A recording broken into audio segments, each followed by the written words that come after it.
Inilah alasannya aku mengorbankan seluruh masa mudaku. Di rumah ini, ayah mertuaku dan teman-teman pemabuknya yang tak ubahnya sampah masyarakat itu menyudutkanku ke dinding, lalu memaksaku menanggalkan pakaian demi kesenangan mereka. Tepat pada saat itulah, suamiku pulang. Malam itu, hanya dengan satu tindakan dariku, keesokan paginya seluruh harta warisan yang seumur hidup dibanggakan ayah mertuaku hangus menjadi abu dalam sekejap. Dan pria tua itu, bersama teman-teman lansianya yang tak tahu malu, harus berlutut memohon di depan gerbang rumah kami dalam penghinaan.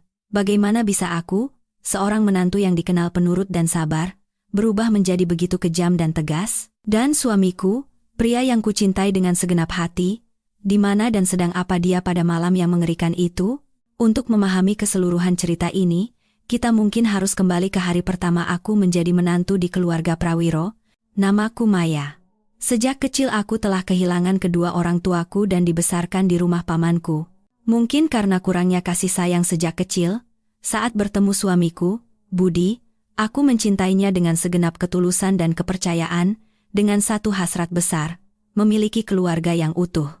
Dia adalah pria yang baik dan pendiam, dan di matanya selalu ada kesedihan mendalam yang entah mengapa begitu menyentuh hatiku. Pada hari dia melamarku, dia memegang tanganku dan berkata, "Maya, aku tidak punya banyak harta. Hanya hati yang tulus dan seorang ayah yang sangat patriarkis. Jika kau menjadi istriku, mungkin kau akan banyak menelan kepahitan dan menderita." Saat itu, aku hanya tersenyum. Kupikir, selama cinta kami cukup kuat, kami bisa mengatasi kesulitan apapun. Aku begitu naif meyakini bahwa pengorbanan dan kesabaranku akan dibalas dengan hormat dan cinta. Namun, itu adalah kesalahanku. Kesalahan yang sangat besar. Ayah mertuaku bukan sekadar patriarkis. Dia adalah seorang tiran sejati yang berkuasa di rumahnya sendiri. Beliau adalah pensiunan PNS eselon tinggi yang selalu merasa dirinya pusat dunia. Segala sesuatu di rumah, mulai dari letak sebuah piring hingga warna mangkuk nasi, semua harus sesuai kehendaknya. Budi, sebagai anak tunggal, sejak kecil dididik untuk patuh mutlak pada ayahnya. Meskipun tahu ayahnya salah, dia tidak pernah sekalipun membantah. Saat pertama kali menikah, aku berusaha sekuat tenaga memenuhi kewajibanku sebagai menantu. Aku meninggalkan pekerjaanku sebagai akuntan di sebuah perusahaan mapan di Jakarta dan mengikuti suamiku pindah ke kota kecil di Jawa Tengah. Aku belajar memasak masakan Jawa kesukaan ayah mertua. Cara menyajikan teh, bahkan gaya berjalan dan tutur kataku kubah demi menyenangkannya. Aku berjanji pada diriku sendiri, aku seorang menantu, tidak apa-apa jika aku sedikit berkorban. Selama keluarga ini damai dan suamiku tidak kesulitan, itu sudah cukup. Namun, di mata ayah mertuaku, kesabaranku hanyalah kelemahan yang mudah diinjak. Mimpi burukku dimulai setiap kali ayah mertua mengundang teman-temannya ke rumah untuk pesta minuman keras. Teman-temannya sebagian besar adalah pensiunan yang tidak punya kerjaan. Sehari-hari yang mereka lakukan hanyalah minum-minum dan membual. Setiap kali ada tamu, aku harus bekerja di dapur dari subuh hingga punggungku terasa mau patah. Opor ayam, sambal goreng krecek, berbagai macam gorengan meja makan harus penuh seakan mau rubuh. Saat mereka duduk, tanpa istirahat aku harus menuangkan minuman dan menyajikan hidangan. Mereka berbicara seenaknya, mengumpat, dan memperlakukanku seolah aku ini pembantu. Suamiku, Budi, hanya duduk di sana, sesekali menerima gelas yang disodorkan para tetua. Tatapan mataku yang meminta tolong selalu ia abaikan. Awalnya, pelecehan itu hanya sebatas candaan ringan. "Wah, menantumu cantik sekali, Prawiro, kulitnya mulus seperti porselen. Budi ini memang beruntung, dapat istri cantik dan pintar mengurus rumah." Ayah mertua akan tertawa terbahak-bahak, sangat puas mendengarnya. Namun, hari demi hari, candaan itu menjadi semakin vulgar dan menjijikkan. Suatu kali, seorang temannya bernama Pak Wibowo, yang berperut buncit dan bermuka licin, berkata sambil mabuk, "Menantu kita hari ini pakai baju yang terlalu tertutup. Di cuaca panas begini, kan lebih enak dilihat kalau pakaiannya sedikit terbuka." Lalu dia tertawa terbahak-bahak, diikuti oleh yang lain. Aku membeku di tempat, wajahku terasa panas seperti terbakar. Aku mencengkram ujung bajuku erat-erat. Aku menoleh ke arah ayah mertua, berharap dia akan mengatakan sesuatu untuk menghentikan mereka. Namun, dia hanya berdeham sekali, lalu tersenyum lebar dan berkata, "Hahaha, maklum, anak desa, tidak tahu mode. Mohon dimaklumi saja." Tawa itu seolah menjadi tanda persetujuan. Izin bagi orang-orang tua tak tahu malu itu untuk berbuat lebih jauh. Malam itu, aku menangis pada Budi. Aku tidak tahan lagi mendengar kata-kata rendah seperti itu. "Aku ini istrimu, menantu di rumah ini. Kenapa mereka bisa begitu padaku?" Budi hanya memelukku dengan lelah dan menepuk-nepuk punggungku. "Sudahlah, lupakan saja. Mereka kan hanya bicara tanpa berpikir karena mabuk. Mereka teman-teman Bapak, kita sabar sedikit ya. Jangan disimpan di hati, nanti malah membuat suasana rumah jadi tidak enak, keharmonisan keluarga." Aku tercengang. Lalu bagaimana dengan harga diriku? Perasaanku? Pernahkah kau memikirkannya? Dia kembali diam. Keheningannya lebih menakutkan dari ribuan makian. Keheningan itu menunjukkan ketidakberdayaan, kepengecutan, dan egoisme pria yang telah kupilih sebagai suamiku. Dia lebih takut menyinggung perasaan ayahnya daripada mengobati luka istrinya. Dan kemudian, malam yang menentukan itu tiba. Saat itu akhir pekan, dan Budi tiba-tiba harus melakukan perjalanan dinas keluar kota dan baru akan kembali 2 hari lagi. Belakangan aku baru tahu, perjalanan dinas itu adalah rekayasa ayah mertuaku. Dia meminta bantuan seorang kenalan di kantor Budi untuk sengaja mengirim Budi jauh-jauh agar bisa menjalankan rencana kotornya. Malam itu, tamu kembali datang, teman-teman pemabuk yang biasa, tapi jumlahnya lebih banyak dari biasanya. Mereka membawa beberapa botol besar arak dan tuak, sambil bercanda akan minum sampai pagi bersama ayah mertua. Pesta minum itu berlangsung dari sore hingga larut malam. Aku masih seperti mesin yang bergerak tanpa henti, melayani mereka. Saat alkohol mulai bekerja, obrolan mereka menjadi semakin cabul. Cerita tentang wanita penghibur, pengalaman mesum mereka, sambil sesekali melirik ke arahku dengan senyum penuh arti. Aku berusaha mengabaikannya, berharap pesta ini segera berakhir. Tapi aku tidak tahu, neraka yang sesungguhnya baru saja akan dimulai, sekitar pukul 11 malam, saat mereka sudah sangat mabuk, ayah mertua tiba-tiba menggebrak meja dengan keras.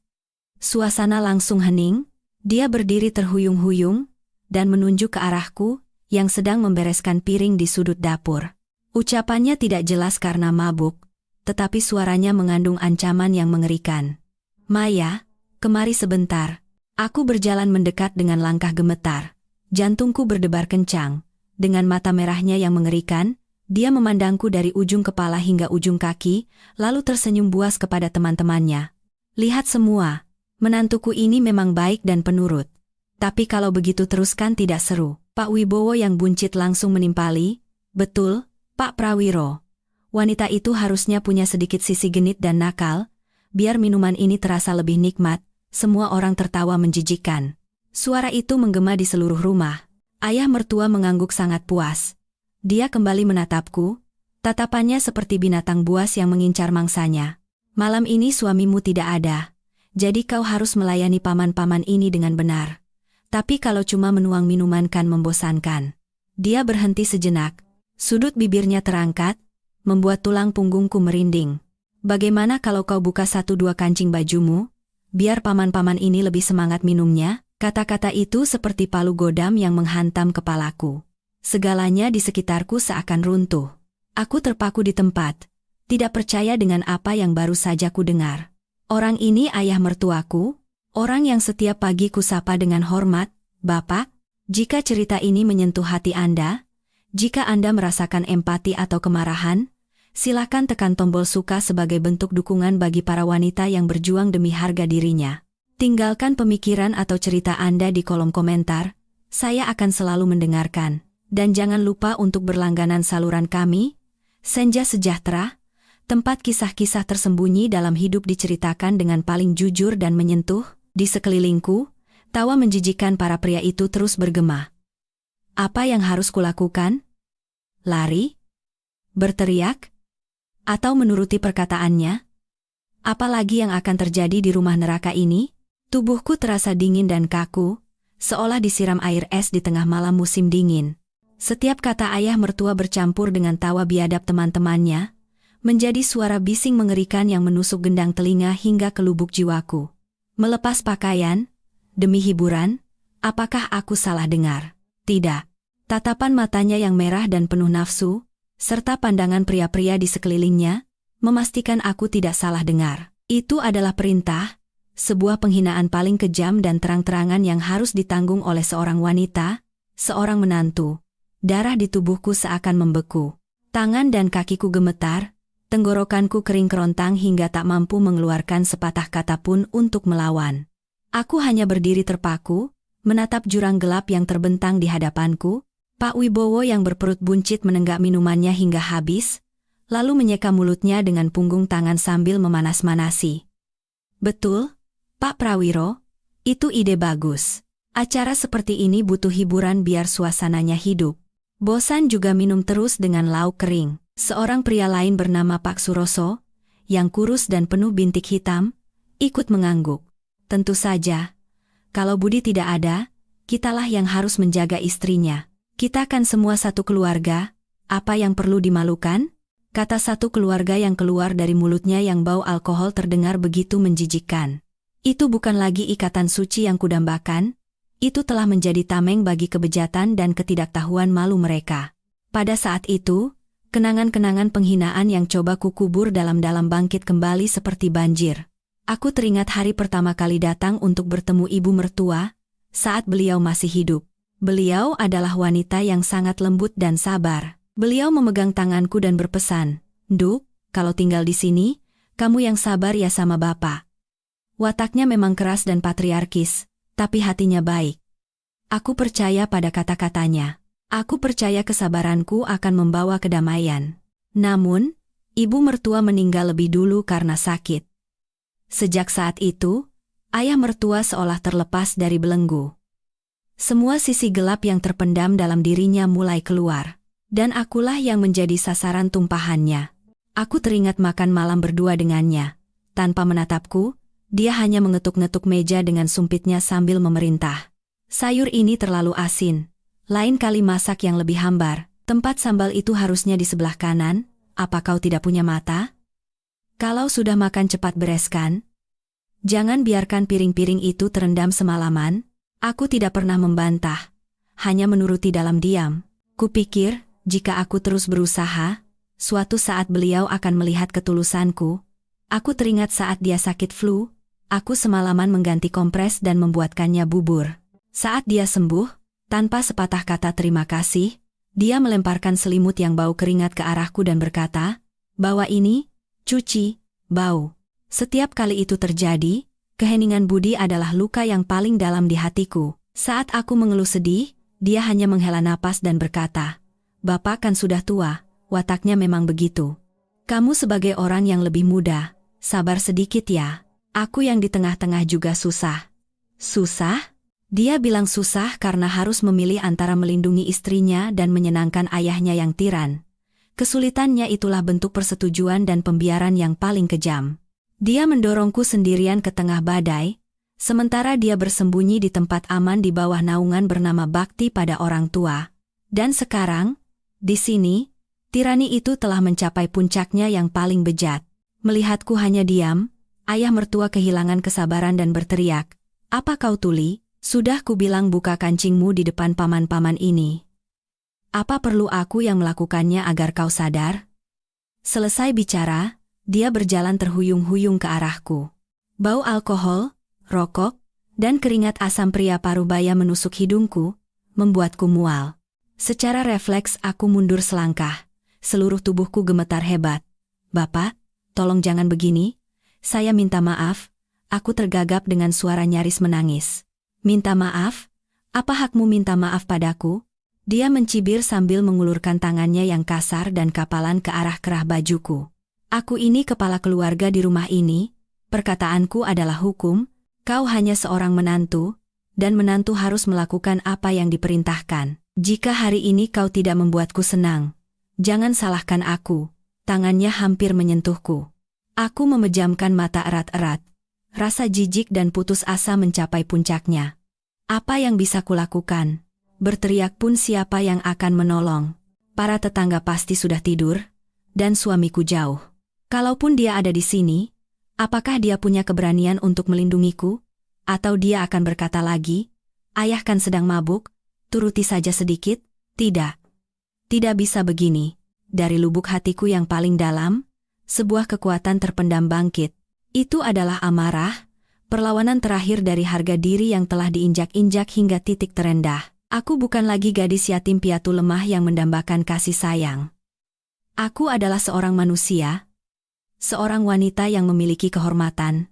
Tepat saat jari ayah mertua akan menyentuh tulang selangkaku, aku melakukan sesuatu yang bahkan tidak kuduga. Aku tidak berteriak, tidak juga menangis.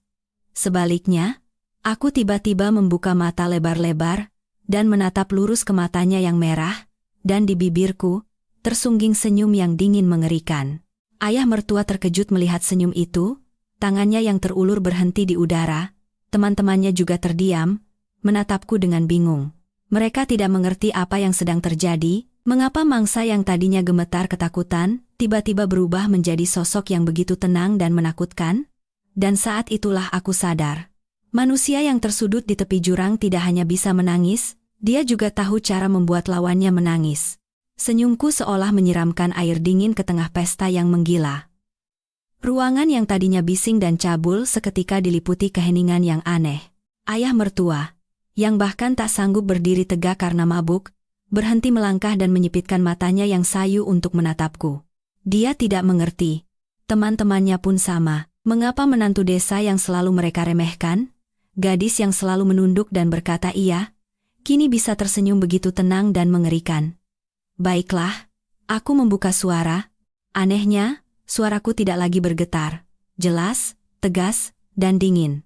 Karena Bapak menginginkannya, dan paman-paman di sini juga ingin melihatnya, saya tidak mungkin merusak suasana. Aku tidak menatap ayah mertua, melainkan menyapu pandang ke seluruh wajah yang duduk di meja dengan ekspresi bingung. Aku menatap mata Pak Wibowo yang buncit, mata Pak Suroso yang berbintik hitam, semua mata yang telah menertawakan ketakutan dan penghinaanku. Tatapanku membuat mereka tanpa sadar bergidik, dan senyum di bibir mereka lenyap. Ayah mertua tampaknya sedikit sadar dari mabuknya. Perubahan sikapku yang tiba-tiba membuatnya bingung. Dia tergagap, kau bilang apa barusan? Beraninya kau?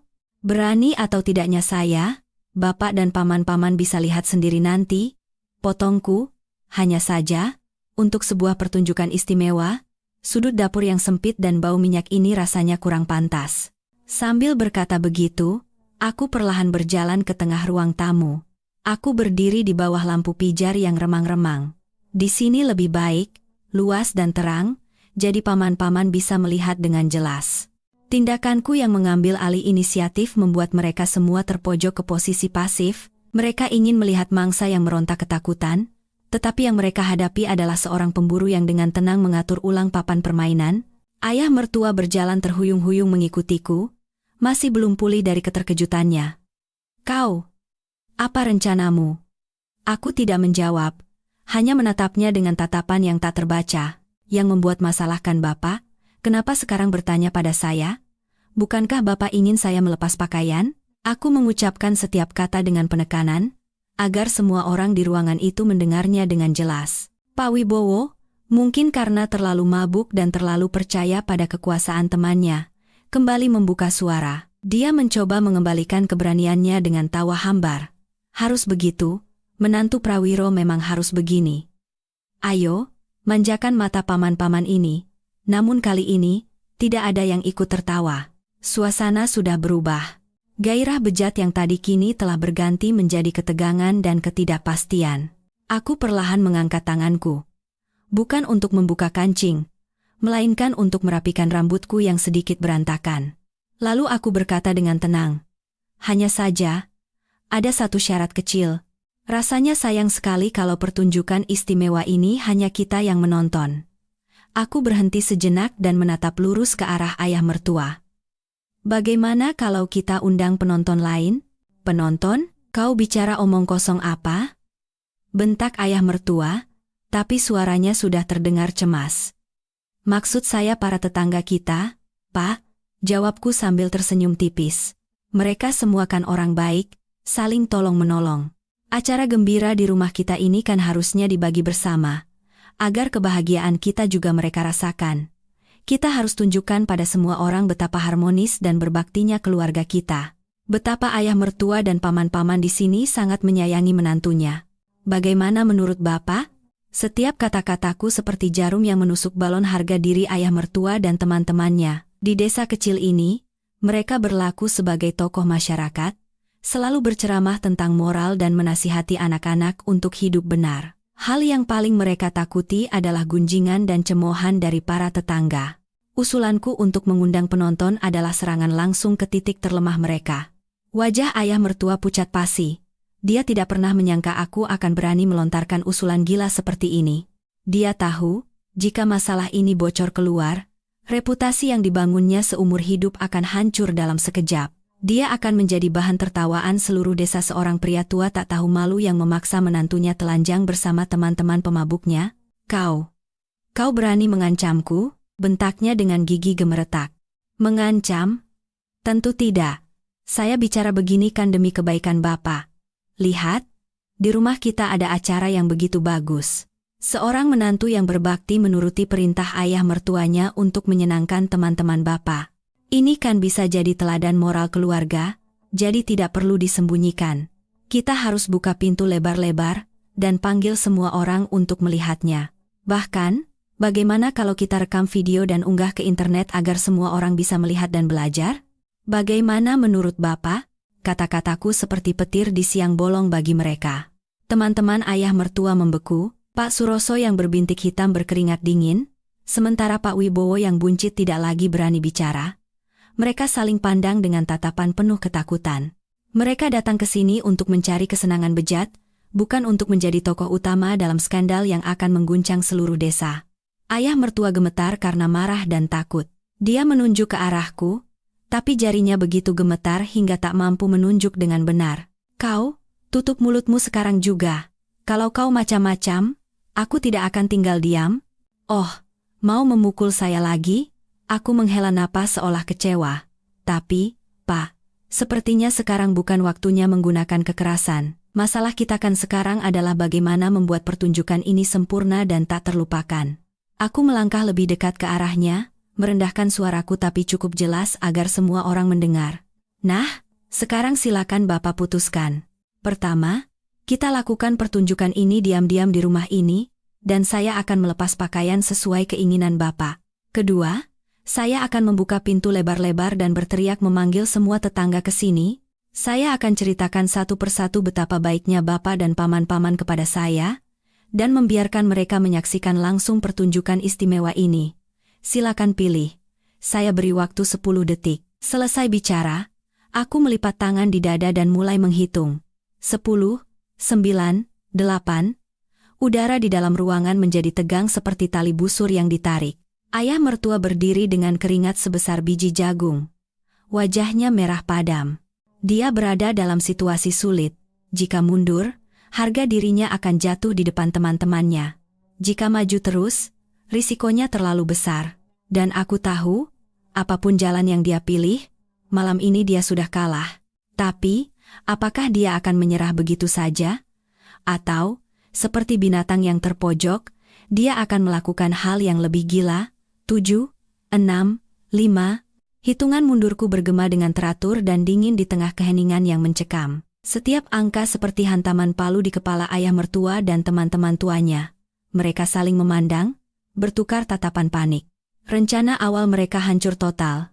Mangsa yang mereka kira mudah dilecehkan dan dipermainkan kini telah berubah menjadi pemburu yang dengan tenang dan kejam, mempersempit kepungannya. Ayah mertua, Bapak Prawiro, terengah-engah seperti orang kelelahan. Seumur hidupnya, dia tidak pernah berada dalam posisi sesulit ini. Dipermalukan oleh menantunya sendiri yang selalu dia remehkan. Dia ingin berteriak, ingin menerjangku untuk melampiaskan amarahnya, tetapi sisa akal sehatnya menahannya. Dia tahu, begitu dia bergerak gegabah, aku akan melaksanakan ancamanku, dan segalanya akan menjadi tak terkendali. 3, 2. Aku mengangkat sudut bibirku, bersiap mengucapkan angka terakhir.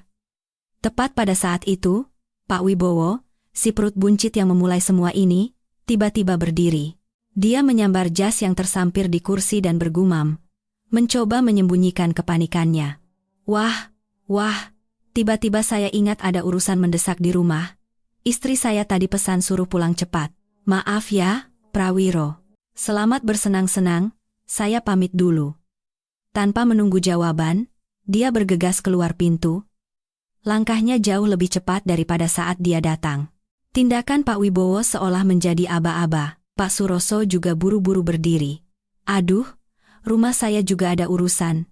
Cucu saya katanya demam, saya harus cepat pulang. Silakan dilanjutkan ya. Satu persatu, mereka mulai membuat berbagai alasan. Istri memanggil, anak sakit, bahkan ada yang beralasan anjingnya melahirkan. Mereka berlomba-lomba melarikan diri dari rumah yang penuh bau mesiu ini. Dalam waktu kurang dari 1 menit, meja minum yang tadinya ramai menjadi kosong, hanya menyisakan ayah mertua seorang diri. Di tengah piring-piring kotor dan sisa minuman, rasa mabuknya telah hilang, hanya menyisakan rasa malu dan ketidakberdayaan yang luar biasa. Di saat dia seharusnya menunjukkan kekuasaannya, dia justru ditinggalkan oleh teman-temannya dan dibuat tak berkutik oleh menantunya sendiri. Dia terduduk lemas di kursi, memegangi kepalanya dengan kedua tangan. Dia bahkan tidak berani mengangkat wajahnya untuk menatapku. Rumah menjadi sunyi senyap, hanya suara detak jam dinding yang terdengar. Aku hanya berdiri diam, mengamatinya. Tidak ada rasa puas, tidak juga ada rasa iba. Hatiku terasa dingin dan kosong. Drama telah berakhir, para aktor pendukung telah melarikan diri. Kini, hanya tersisa aku dan sutradara drama bejat ini. Aku tahu, perang yang sesungguhnya antara aku dan dia baru saja akan dimulai. Setelah hening beberapa saat, dia mengangkat kepalanya. Dia menatapku tajam dengan matanya yang merah. Tidak ada lagi nafsu bejat di matanya, yang ada hanyalah kebencian yang mendalam. Dia sadar, aku bukanlah lawan yang mudah. Hebat sekali kau, katanya dengan gigi gemeretak. Berani-beraninya kau mempermalukanku di depan teman-temanku, mengancamku dengan taruhan seluruh nama baik keluarga ini. Saya tidak mengancam siapapun, jawabku dengan tenang. Saya hanya melindungi diri saya sendiri. Yang mendorong saya ke situasi ini adalah Bapak sendiri. Melindungi? Beraninya kau bicara soal melindungi padaku? Dia mencibir. Kau itu makan dari rumah ini, tinggal di rumahku. Kau punya kewajiban untuk patuh padaku, mengerti? Iya. Saya mengerti. Aku mengangguk. Saya baru sadar betapa bodohnya saya. Saya yang percaya bahwa kesabaran dan pengorbanan akan mendatangkan rasa hormat. Saya yang percaya janji suami saya untuk melindungi saya. Saya yang menganggap Bapak seperti ayah kandung saya sendiri. Semua itu salah saya. Dasar anak kurang ajar. Dia menggebrak meja dan hendak menerjangku. Tapi aku tidak lagi takut. Aku berdiri tegap di tempatku. Menatap matanya lurus-lurus. Mau memukul saya? Silakan. Semakin keras Bapak memukul, semakin keras teriakan saya, dan para tetangga tidak akan bisa pura-pura tidak dengar. Saat itu, saya akan ceritakan semuanya, penghinaan Bapak, kelakuan menjijikan Bapak, dan rencana Bapak bersama teman-teman untuk menjadikan menantu sendiri sebagai bahan hiburan. Kita lihat saja nanti, seberapa banyak kehormatan dan harga diri yang Bapak banggakan itu akan tersisa. Setiap kata-kataku menusuk jantungnya seperti belati. Dia membeku di tempat, tangannya yang terangkat perlahan turun. Dia tahu aku tidak main-main, dia tahu aku tidak punya apa-apa lagi untuk ditakuti. Dan orang yang tidak punya apa-apa untuk ditakuti adalah orang yang paling berbahaya. Dia kembali terduduk lemas di kursinya, terengah-engah. Kebrutalannya telah lenyap, hanya menyisakan kelelahan dan ketidakberdayaan. Dia menatapku dengan mata yang dipenuhi campuran kebencian dan ketakutan. Jadi, apa yang kau mau? Tanyanya dengan suara serak. Inilah pertanyaan yang kutunggu. Momen di mana aku bisa mengajukan tuntutanku untuk mengakhiri hari-hari neraka ini. Tapi, apa yang kuinginkan? Permintaan maaf? Apa gunanya permintaan maaf dari orang bejat? Janji untuk tidak mengulangi? Bisakah aku percaya janji seorang pembohong? Tidak. Hal-hal seperti itu terlalu ringan, tidak sepadan dengan luka dan bekas luka yang dia tinggalkan padaku. Aku menatapnya, sebuah ide yang berani dan tegas melintas di benakku. Aku ingin dia membayar harga yang sangat mahal. Harga yang tidak hanya akan membuatnya menderita, tetapi juga membuatnya hidup dalam penyesalan dan rasa bersalah seumur hidupnya. Namun, sebelum aku sempat mengucapkan kata-kata itu, terdengar suara tiba-tiba dari arah pintu depan. Suara kunci dimasukkan ke dalam lubang kunci, lalu pintu perlahan terbuka, dan sesosok bayangan yang kukenal masuk. Suamiku, Budi, dia sudah kembali. Saat dia melangkah masuk dan melihat pemandangan di hadapannya, wajahnya pucat pasi. Namun, tindakannya setelah itulah yang benar-benar membuatku terkejut, memutuskan benang kesabaran terakhirku, dan mendorongku pada sebuah keputusan yang tak bisa diubah lagi. Budi berdiri terpaku di ambang pintu, menatap pemandangan kacau di ruang tamu. Meja minum yang berantakan, piring-piring berserakan, bau alkohol dan makanan yang menusuk hidung. Ayahnya, Bapak Prawiro, duduk di kursi dengan wajah pucat, terengah-engah, dan istrinya, aku, berdiri di tengah ruangan. Pakaianku rapi, tapi tatapan mataku dingin dan asing, tatapan yang belum pernah ia lihat sebelumnya. Keheningan yang tegang menyelimuti kami, dan yang memecahkannya adalah Budi. "Ini, ada apa?" tanyanya dengan suara bingung. Dia bergegas masuk, memandang bergantian antara aku dan ayah mertua, mencoba memahami situasi, kenapa rumah jadi berantakan begini, tamu-tamu yang lain kemana, Bapak tidak apa-apa? Dia sama sekali mengabaikan keberadaanku dan langsung berjalan ke arah ayah mertua. Tindakan itu, meskipun kecil, seperti jarum tajam yang menusuk hatiku yang sudah penuh luka. Di matanya, orang yang perlu dikhawatirkan, sang korban, selalu ayahnya, bukan aku. Ayah mertua, melihat anaknya kembali, seolah mendapatkan tali penyelamat. Dalam sekejap, dia berubah menjadi korban yang paling menyedihkan. Dia memegang lengan Budi dan berkata dengan suara yang bercampur antara sakit hati dan amarah, "Budi, kau sudah pulang. Kalau saja kau terlambat sedikit, bapakmu yang tua ini mungkin sudah mati karena darah tinggi gara-gara dia." Dia menunjuk ke arahku. Anak itu, dia bersikap sangat kurang ajar. Mengusir semua teman bapak, dan berani-beraninya mengancam dan menghina ayahnya sendiri di rumah ini, di mana ada menantu tidak tahu diuntung seperti itu. Aku hanya berdiri diam tanpa membela diri, hanya tersenyum sinis dan getir. Aku ingin melihat bagaimana reaksi suamiku yang pernah berjanji akan melindungiku, setelah mendengar cerita yang diputarbalikkan secara terang-terangan ini. Apakah dia akan menunjukkan sedikit saja kepercayaan padaku, atau akankah dia kembali menelan mentah-mentah perkataan ayahnya, dan aku tidak kecewa? Atau lebih tepatnya, aku sudah terlalu terbiasa dengan kekecewaan ini. Budi, setelah mendengar perkataan ayahnya, tidak bertanya sepatah kata pun padaku. Alih-alih bertanya, "Benarkah? Apa yang terjadi?" Dia berbalik dan menatapku tajam. Wajahnya yang biasanya lembut dan penurut kini berubah menjadi jelek karena amarah. Dia berteriak dengan suara yang belum pernah kudengar sebelumnya, suara yang menumpahkan semua rasa tertekan, ketidakberdayaan, dan kepengecutannya. "Maya, apa yang kau lakukan? Kau sudah gila. Bagaimana bisa kau melakukan ini pada Bapak? Bapak itu orang tua, orang yang harus dihormati. Apapun yang beliau katakan atau lakukan, kau harusnya sabar. Kenapa kau mempermalukan Bapak di depan teman-temannya seperti ini? Apa kau masih menganggap ini rumahmu? Apa kau masih menganggapku suamimu?" Setiap kata yang keluar dari mulutnya seperti ribuan pisau yang mencabik-cabik hatiku. Dia tidak butuh kebenaran. Dia tidak perlu tahu apa yang telah kualami. Yang perlu dia tahu hanyalah aku telah bersikap kurang ajar pada ayahnya, bahwa aku telah merusak keharmonisan keluarga palsu yang begitu coba ia pertahankan. Di matanya, kesalahan selalu ada di pihakku. Aku yang harus sabar, aku yang harus berkorban. Hanya karena aku seorang menantu, hanya karena aku seorang yatim piatu yang tidak punya tempat bersandar. Tiba-tiba tawaku meledak. Bukan karena sakit, tapi karena amarah. Amarah pada kebodohanku sendiri, dan amarah karena telah memberikan seluruh kepercayaanku pada orang yang tidak pantas. "Sabar?" Aku tertawa seperti orang gila. Tawa yang pilu dan menyayat hati. "Budi, kau menyuruhku sabar? Lalu apa kau tahu apa yang bapakmu dan teman-temannya suruh aku lakukan malam ini?" Budi terdiam sejenak.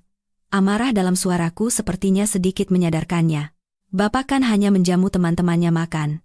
Memangnya ada apa?" Tidak ada apa-apa katamu, teriakku. Untuk pertama kalinya dalam hidupku, aku berteriak padanya. Bapakmu yang terhormat itu, di depan teman-temannya, menyuruhku melepas pakaian. Demi hiburan. Kau dengar itu? Beliau ingin aku menjadi mainan untuk menyenangkan orang-orang tua menjijikan itu, dan kau masih menyuruhku sabar. Menelan penghinaan itu dan menjaga keharmonisan keluarga. Budi, apa kau ini masih manusia? Seluruh rumah hening. Budi berdiri seperti disambar petir, wajahnya pucat pasi. Dia memandang bergantian antara aku dan ayahnya dengan ekspresi tidak percaya. Ayah mertua juga panik. Dia tidak menyangka aku akan mengungkap kebenaran yang begitu gamblang di depan anaknya. Kau? Jangan bohong, kau memfitnahku. Ayah mertua tergagap, mencoba menyangkal. Budi, jangan percaya kata-katanya. Dia berbohong untuk mencelakai bapakmu. Aku hanya bercanda sedikit. Bercanda? Aku mencibir. Membuat orang merasa begitu hina sampai ingin mati itu namanya bercanda? Menginjak-injak harga diri seorang wanita itu namanya bercanda? Bapak menyebut itu bercanda? Budi masih tidak bergerak. Pikirannya kacau. Dia bimbang antara pengakuan istrinya dan penyangkalan ayahnya. Dia tidak tahu siapa yang harus dipercaya. Tapi pada akhirnya, kelemahan dan kepengecutannya yang sudah mendarah daging kembali menang. Dia tidak punya keberanian untuk menghadapi kebenaran. Dia tidak mau percaya bahwa ayah yang begitu dihormatinya telah melakukan perbuatan sehina itu. Dia memilih jalan yang paling mudah, menyalahkan aku. Dia kembali menatapku. Suaranya tidak lagi marah, melainkan penuh permohonan dan penghindaran. Maya, sudahlah. Apapun masalahnya, kita bicarakan baik-baik berdua. Ini kan bukan masalah besar. Bapak hanya bicara begitu karena mabuk. Kamu kan orang yang lebih muda, jangan terlalu melawan orang tua. Ayo, minta maaf pada Bapak satu kata saja, nanti semuanya akan baik-baik saja. Ya? Kalimat itu? Minta maaf pada Bapak satu kata saja? Kalimat itulah pisau yang memutuskan benang tipis terakhir yang menghubungkan aku dan dia. Saat itu aku sadar, pria ini tidak akan pernah bisa berada di pihakku. Dia bukan hanya pengecut, dia juga kejam. Dia adalah orang yang rela mengorbankan harga diri istrinya demi ketenangan palsunya. Saat itu, cinta, harapan, semua perasaan untuknya mati total di dalam diriku. Aku tidak lagi menangis. Aku menyeka air mataku dan menatap wajah Budi dan ayah mertua lurus-lurus. Ketenangan yang dingin dan menakutkan menyelimutiku. Aku tahu apa yang harus kulakukan sekarang. Aku tidak akan pergi diam-diam. Aku tidak akan menerima nasib sebagai korban. Aku akan membuat mereka membayar. Mereka berdua, dan seluruh keluarga busuk ini. Dan permulaannya adalah dari rumah ini, rumah yang begitu mereka banggakan. Keheninganku setelah ucapan Budi membuat ayah dan anak itu gelisah. Mereka terbiasa dengan Maya yang menangis, sabar, dan mengalah. Maya yang menatap mereka dengan tatapan dingin dan diam ini adalah sosok yang asing.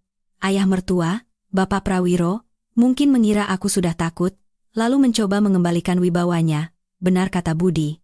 Cepat kemari, minta maaf pada bapakmu, dan bereskan kekacauan ini. Kali ini aku maafkan. Tapi kalau lain kali kau bersikap kurang ajar seperti ini lagi, aku tidak akan tinggal diam. Dia berdeham, mencoba bersikap seperti orang tua yang bijak, tetapi getaran halus di suaranya menunjukkan ketakutannya. Budi juga menghela napas lega. Dia pikir semuanya sudah selesai.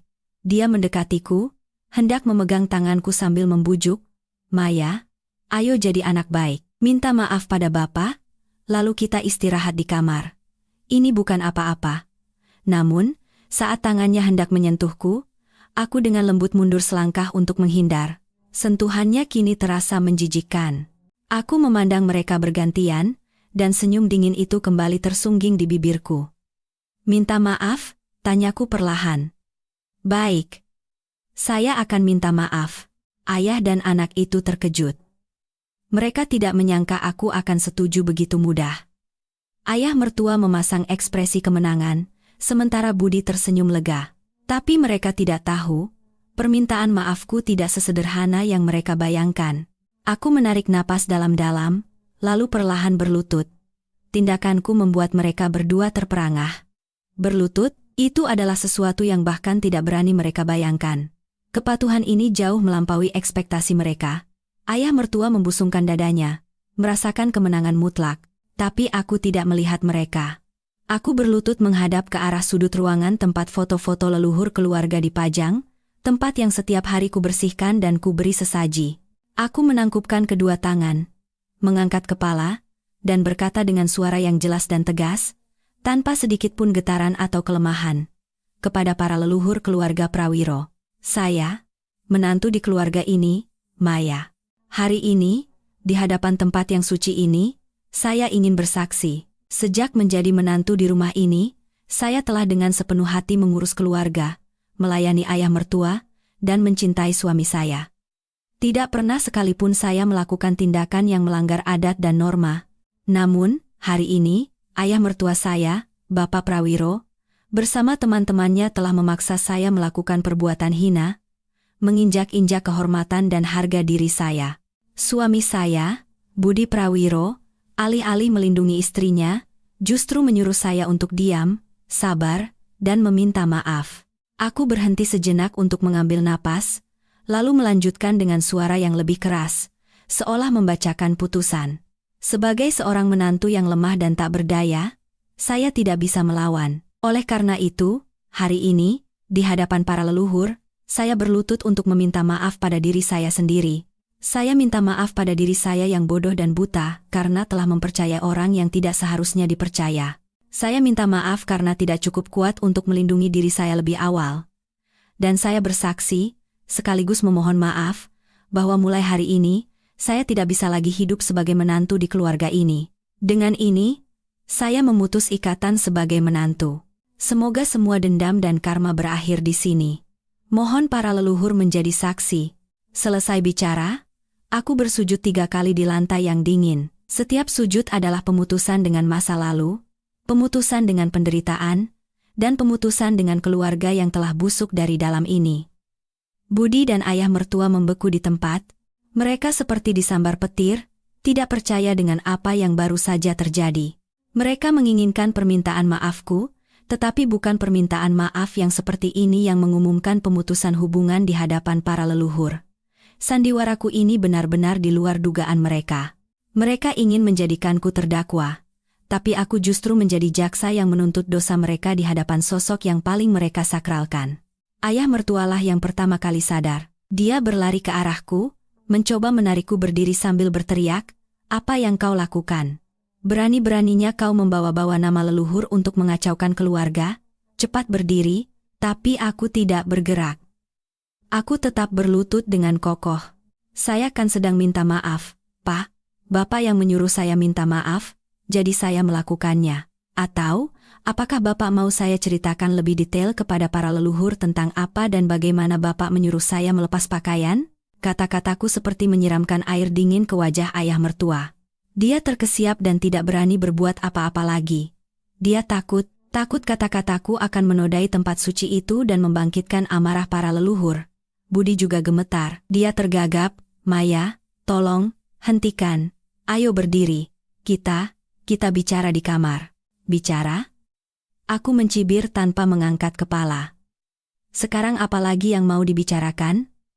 "Semua yang perlu dikatakan sudah saya sampaikan kepada para leluhur. Mereka pasti jauh lebih bijaksana daripada kalian." Selesai bicara, aku perlahan berdiri, tanpa bantuan siapapun. Aku menepuk-nepuk debu di lututku, lalu berjalan ke kamar tidur kami. Aku tidak menoleh ke belakang, tidak mengucapkan sepatah kata pun lagi. Segalanya harus diakhiri, dan titiknya akan kubuat sendiri malam ini. Aku masuk ke kamar, membanting pintu, dan menguncinya. Suara keras dan tegas itu seperti jenderang perang. Aku mengabaikan suara Budi di luar yang menggedor-gedor pintu dengan panik sambil memanggil namaku. Anehnya, aku merasa sangat tenang. Aku menarik koper dari bawah tempat tidur, tanganku tidak gemetar sedikit pun. Aku mulai mengemasi barang-barangku, tidak banyak. Hanya beberapa helai pakaian, kartu identitas, dan satu hal yang tidak akan pernah mereka bayangkan, satu hal yang akan menjadi senjata terkuatku dalam perang yang akan datang. Benda itu adalah sebuah sertifikat rumah, dan di sertifikat itu, tidak ada nama ayah mertua, tidak juga nama suamiku. Hanya ada satu nama. Namaku. Rumah ini, tanah ini, semuanya adalah milikku. Sebuah kebenaran yang kusembunyikan selama bertahun-tahun, sebuah rahasia yang kusimpan untuk momen yang paling genting. Dan sepertinya, momen itu adalah sekarang. Suara putus asa Budi dan gedoran pintu di luar tidak berhenti, tapi aku sama sekali tidak peduli. Pikiranku anehnya terasa begitu jernih dan tenang. Seperti setelah badai dahsyat berlalu, segalanya hancur, tetapi langit justru terlihat lebih cerah dan biru. Aku duduk di tepi tempat tidur, mengelus permukaan sertifikat rumah itu. Ingatan tentang hari aku mendapatkannya kembali terasa begitu jelas seolah baru terjadi kemarin. Banyak orang, termasuk Budi dan keluarganya, mengira aku hanyalah seorang gadis yatim piatu malang yang menumpang di rumah paman. Itu benar, tapi hanya separuh kebenaran. Orang tuaku meninggal dalam kecelakaan lalu lintas saat aku masih kecil. Itu adalah duka terbesarku. Namun, mereka tidak meninggalkanku dengan tangan kosong. Sebelum meninggal, ayahku, seorang arsitek yang cakap, telah menggunakan tabungannya untuk membeli beberapa bidang tanah di pinggiran Jakarta yang saat itu masih sepi. Ayah punya visi jauh ke depan dan percaya suatu hari nanti tanah-tanah itu akan menjadi aset berharga. Setelah orang tuaku tiada, paman dan bibiku merawatku. Mereka orang baik, tetapi hidup mereka pas-pasan. Seluruh harta peninggalan orang tuaku, termasuk tanah-tanah itu, diurus oleh pamanku yang jujur dan dapat dipercaya atas namaku. Paman berjanji akan menyerahkan semuanya kepadaku saat aku dewasa, dan dia menepati janjinya. Pada hari ulang tahunku yang ke-20, paman mengajakku mengurus semua dokumen. Beliau berpesan, "Maya, ini adalah hasil jerih payah orang tuamu, jaga baik-baik. Dunia ini rumit dan hati manusia sulit ditebak. Agar tidak diremehkan atau diinjak-injak oleh siapapun, baik pria maupun wanita, kau harus punya asetmu sendiri." Aku menanamkan kata-kata itu di hatiku. Saat berpacaran dengan Budi, dia hanya mengenalku sebagai seorang akuntan biasa. Aku tidak pernah menyinggung soal tanah-tanah itu. Bukan karena tidak percaya, tapi karena aku ingin cinta kami dibangun di atas ketulusan, bukan materi. Aku ingin dia mencintaiku apa adanya, bukan karena apa yang kupunya. Ketika kami memutuskan untuk menikah, Budi mengatakan ingin tinggal di desa untuk merawat ayahnya yang sudah tua dan sendirian. Tanpa ragu aku setuju. Kupikir, asalkan ada dia di sisiku, dimanapun tidak masalah. Saat itu, pamanku menentang keras. "Kau ini bodoh. Punya rumah dan tanah di Jakarta, kenapa mau susah-susah masuk ke desa untuk hidup menderita?" Lihat wajah calon ayah mertuamu itu, firasatku tidak enak. Tapi saat itu aku dibutakan oleh cinta. Aku menentang nasihat paman dan memutuskan untuk mengikuti suamiku. Menyadari tidak bisa lagi mencegahku, beberapa hari sebelum pernikahan, paman memanggilku secara pribadi. Paman menunjukkan padaku rencana tata kota yang baru. Salah satu tanah peninggalan ayahku masuk dalam rencana pembangunan jalan tol besar, membuat harganya melonjak puluhan kali lipat.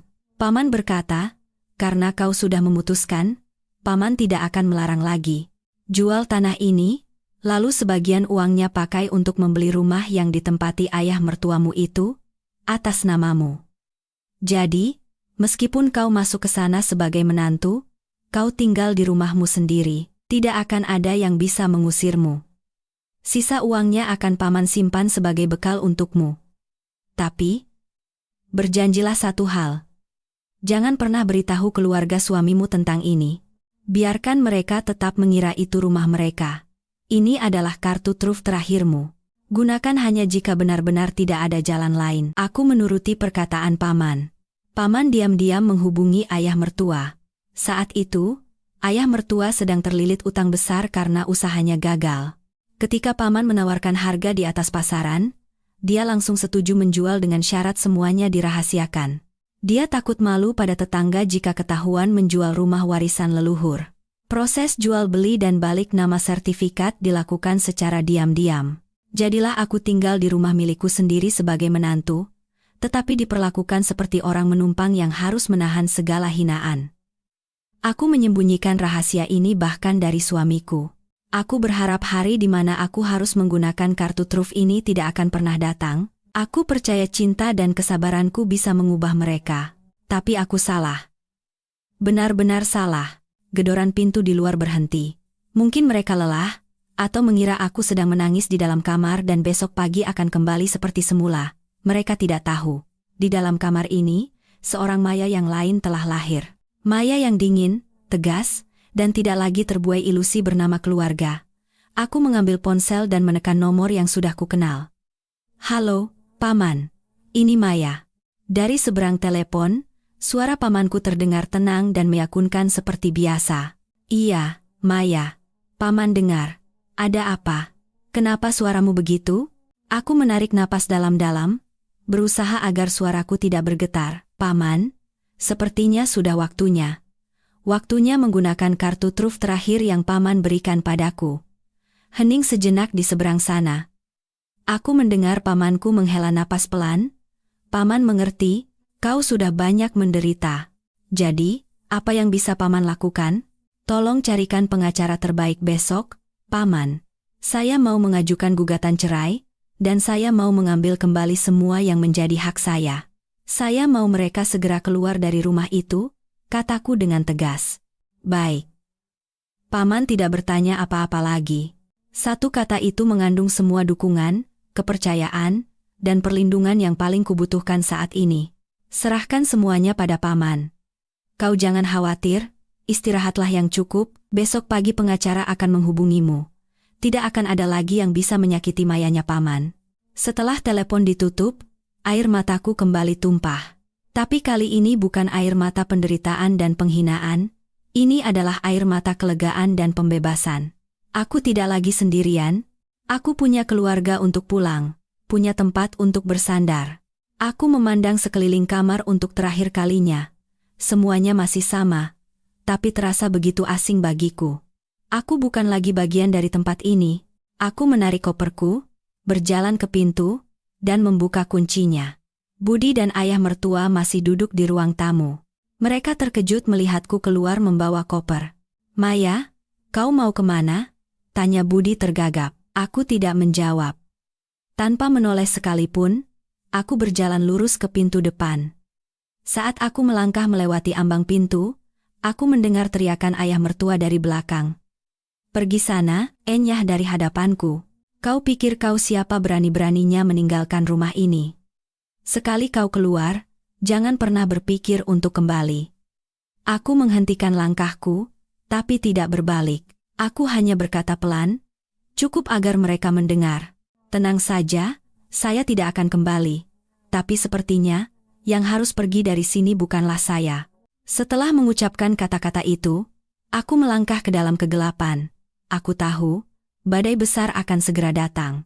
Dan kali ini, bukan aku yang harus menanggungnya. Kegelapan pekat menyelimuti gang kecil itu. Aku menyeret koperku. Suara rodanya di atas jalan semen yang tidak rata terdengar begitu pilu. Aku tidak punya tujuan pasti, hanya satu pikiran, harus pergi sejauh mungkin dari tempat yang menyesakkan dan kotor ini. Di bawah cahaya lampu jalan yang remang-remang, bayanganku memanjang, sendirian, tapi tegas. Samar-samar ku dengar Budi memanggil namaku dari belakang, disusul suara langkah kaki yang mengikutiku. Tapi aku tidak berhenti. Aku justru mempercepat langkahku. Rasanya jika terlambat sedetik saja, aku akan ditarik kembali ke dalam lumpur itu. Aku berjalan hingga ke ujung desa dan menaiki bus antar kota terakhir malam itu menuju Jakarta. Angin malam yang masuk dari jendela terasa dingin, tapi tidak mampu memadamkan api yang membara di dadaku. Aku tidak langsung ke rumah Paman. Aku tidak ingin merepotkan keluarga Paman dengan penampilanku yang menyedihkan dan perasaanku yang kacau. Aku mencari sebuah hotel kecil dan menyewa satu kamar. Malam itu, aku tidak bisa tidur sedikit pun.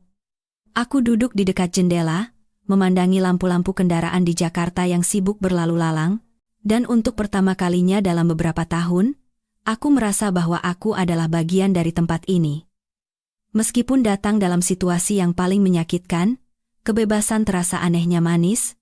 Keesokan paginya, seperti kata Paman, seorang wanita meneleponku. Dia memperkenalkan diri sebagai Ibu Chandra, seorang pengacara, dan mengatakan telah dihubungi oleh pamanku. Suaranya di telepon terdengar sangat profesional dan tenang, tetapi aku juga bisa merasakan empati yang dalam. Kami berjanji untuk bertemu di sebuah kafe yang tenang. Saat aku tiba, Dia sudah duduk menungguku. Penampilannya berbeda dari bayanganku tentang seorang pengacara. Dia masih muda, berpakaian sederhana, tetapi memancarkan aura cerdas dan tajam. Alih-alih langsung bertanya tentang kasusku, dia memesankan secangkir teh jahe hangat untukku. Minum ini dulu biar badan Anda hangat. Paman Anda sudah menceritakan garis besarnya, tapi saya ingin mendengarnya langsung dari Anda, Bu Maya. Sekecil apapun detailnya, tidak apa-apa.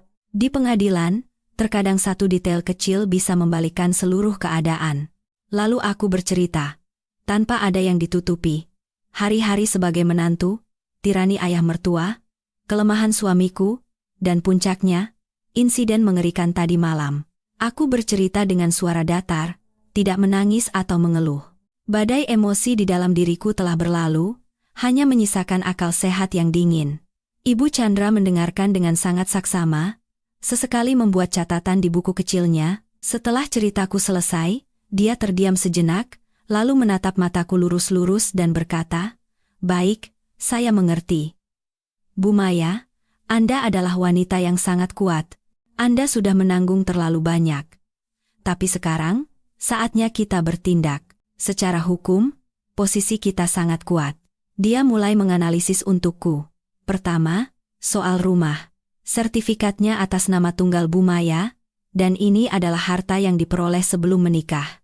Artinya, secara hukum rumah itu sepenuhnya milik Anda. Ayah mertua dan suami Anda tinggal di sana, statusnya hanya menumpang. Jika Bu Maya tidak lagi mengizinkan mereka tinggal, Anda punya hak penuh untuk meminta mereka pergi. Jika mereka menolak, kita bisa mengajukan gugatan ke pengadilan dan melakukan eksekusi paksa. Kedua, soal perceraian. Apa yang telah Anda alami, terutama tindakan penghinaan berat dan pelecehan dari ayah mertua, serta sikap suami Anda yang tidak melindungi istri, adalah alasan yang lebih dari cukup untuk mengajukan gugatan cerai. Pengadilan tidak punya alasan untuk menolaknya. Ketiga, dan ini yang paling penting, Ibu Chandra menekankan, tindakan ayah mertua Anda dan teman-temannya. Meskipun tidak sampai terjadi, ucapan yang memaksa dan mengancam untuk melepas pakaian bisa masuk dalam kategori penghinaan atau pemaksaan. Ini adalah tindak pidana. Jika kita punya bukti, kita bisa menuntut pertanggungjawaban pidana mereka. Bukti? Tiba-tiba aku teringat sesuatu. Bu Chandra, saya punya ini. Aku membuka tasku dan mengeluarkan ponsel. Di tengah kekacauan semalam, tanpa sadar aku telah menekan tombol rekam. Semua percakapan, mulai dari saat ayah mertua memerintah, ejekan menjijikan teman-temannya, hingga kata-kata pengecut suamiku saat dia pulang, semuanya terekam dengan jelas. Ibu Chandra mendengarkan rekaman itu, dan matanya berbinar. Luar biasa. Ini dia. Rekaman ini, ditambah dengan kesaksian Bu Maya, mereka tidak akan bisa mengelak. Bu Maya, dengan bukti ini, kita tidak hanya akan menang, kita akan menang telak. Kita akan membuat mereka membayar setiap perbuatan mereka. Dia mulai menyusun rencana aksi yang konkret. Mulai sekarang, kita akan jalankan dua hal bersamaan. Di satu sisi, saya akan menyusun gugatan cerai dan gugatan pengosongan rumah. Di sisi lain, kita akan gunakan rekaman ini sebagai alat penekan psikologis. Tapi kita tidak akan mengungkapkannya sekarang. Kita akan menunggu. Menunggu? Tanyaku heran. Iya. Menunggu. Ibu Chandra tersenyum penuh perhitungan. Saat ini, di rumah itu pasti sedang terjadi kekacauan. Mereka pasti akan mencoba menghubungi Bu Maya untuk meminta maaf dan berdamai. Mereka pikir Bu Maya hanya marah sesaat dan pergi dari rumah. Dan jika dibujuk atau ditekan, akan kembali lagi. Kita akan menunggu sampai mereka menunjukkan semua sifat asli mereka. Dan di saat yang paling tidak mereka duga, kita akan melancarkan serangan pamungkas. Rencananya memberiku keyakinan besar. Aku bukan lagi korban yang meronta sendirian dalam keputusasaan.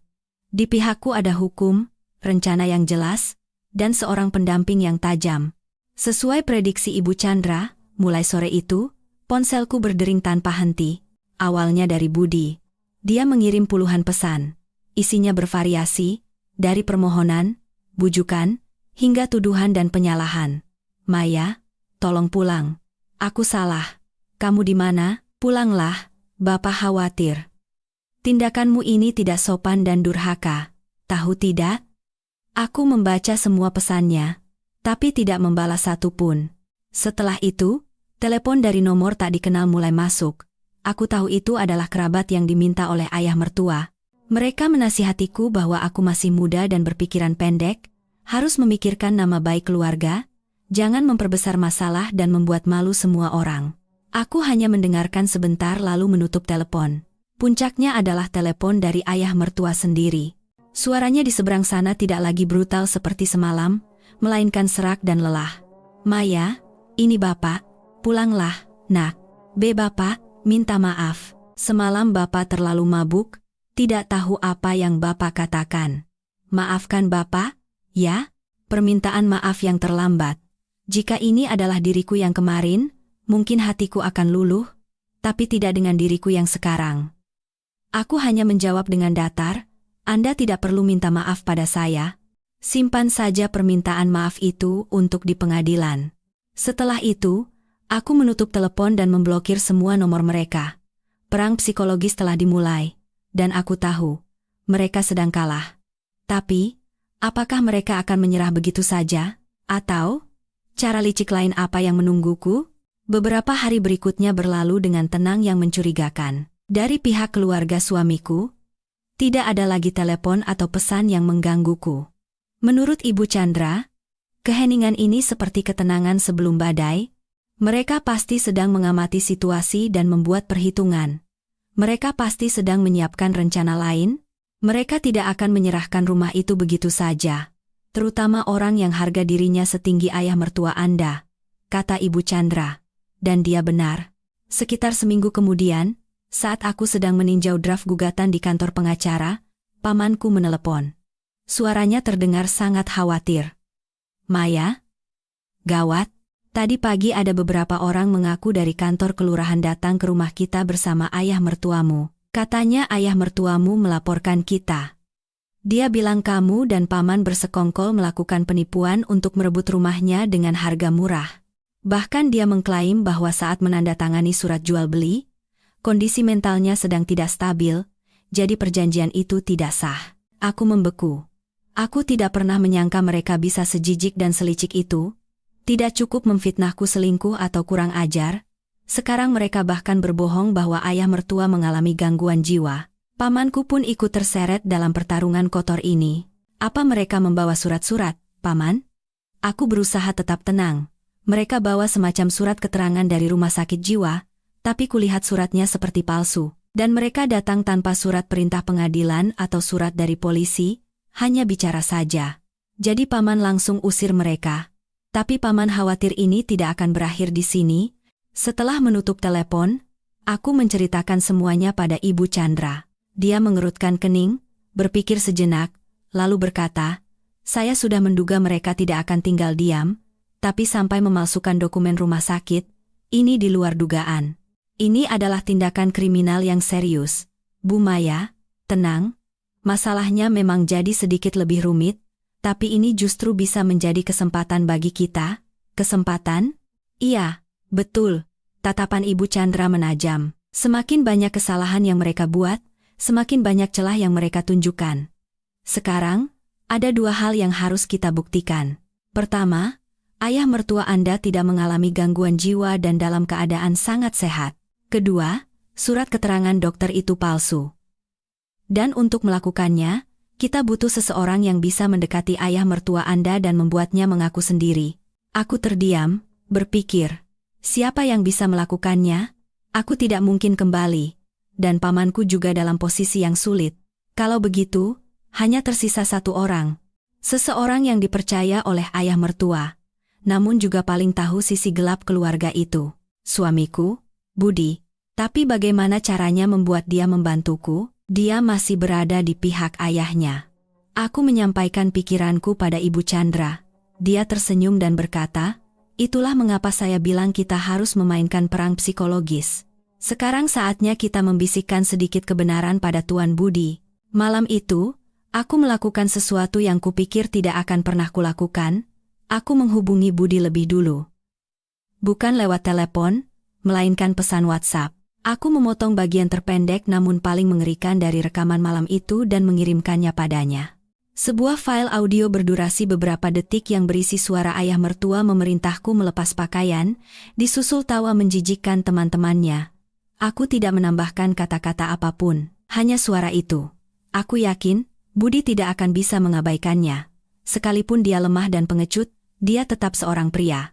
Mendengar istrinya dilecehkan secara terang-terangan seperti itu pasti akan melukai harga diri dan rasa malunya. Sesuai dugaanku. Beberapa menit kemudian ponselku berdering. Budi. Aku tidak mengangkatnya. Dia menelepon lagi. Aku tetap tidak mengangkatnya.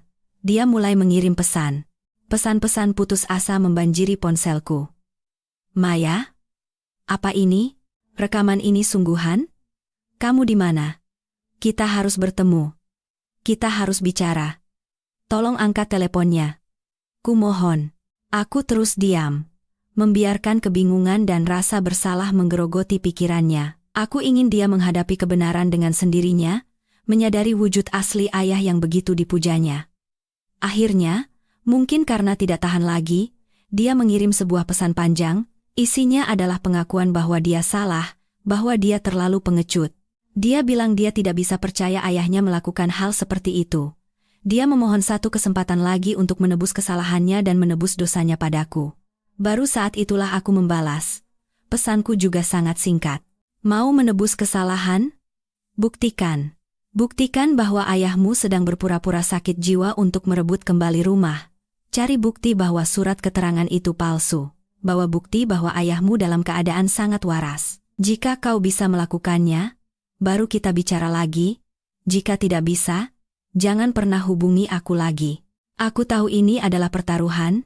Aku tidak yakin apakah Budi punya keberanian untuk melawan ayahnya. Tapi ini adalah satu-satunya kesempatan.